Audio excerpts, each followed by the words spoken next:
আমি ভাত খেয়েছি, আই হ্যাভ ইটেন রাইস, এটা হলো প্রেজেন্ট পারফেক্ট টেন্সের একটা উদাহরণ। কিন্তু যদি বলি আমি ভাত খাইনি, অনেকেই অনেকভাবে বলে। যেমন অনেকেই বলে আই ডিডেন্ট ইট রাইস, আবার অনেকেই বলে আই হ্যাভেন্ট ইটেন রাইস। তাহলে কোনটা সঠিক? চলুন একটু ব্যাখ্যা করে ক্লিয়ার করে দিই।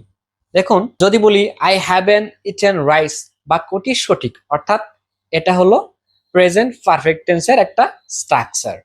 এটার অর্থ হলো আমি ভাত খাইনি, তবে এখনো খাওয়ার সম্ভাবনা আছে, সময়টা ফুরিয়ে যায়নি।